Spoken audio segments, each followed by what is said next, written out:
Pinagpalang araw sa lahat. Ako ang gurong kachikahan, kakwentuhan, karamay at kasama sa kaalaman, Ginoong Crispy. Kamusta ka, kaibigan? Kamusta ang iyong pagkikinig ng podcast na ito? Sana ay meron kang natututuhan.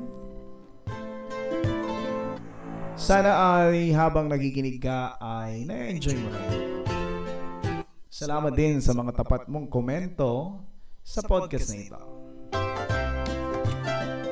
Kung meron kang nais sabihin ay huwag kang mahiya na mag-comment dyan sa comment section. Maaari mong ipahayag ang nais mong mapakinggan sa mga susunod na podcast. Ito man ay patungkol sa pananaliksik o sa ibang bagay. Tungkol sa pagmamahal at sa marami pang ibang bagay. Kaya naman huwag kang mahiya na mag-komento kung may nais kang pag-usapan natin sa mga susunod na podcast na ito. Kaya naman ina-encourage kita, hinikayat kita na mag-comment ka ng gusto mong maging paksa o topic sa mga susunod na podcast na ito. Alam ko marami kayong pinagdaraanan pero mahirap, marami ginagawa sa iba't ibang subject, pero kailangan yung magpatuloy.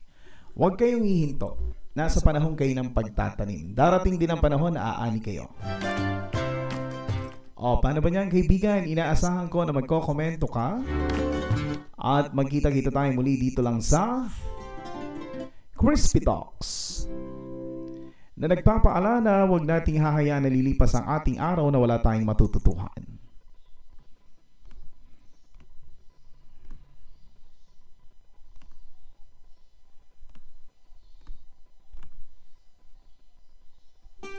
O, kala mo wala na ako, no? Andito pa ako.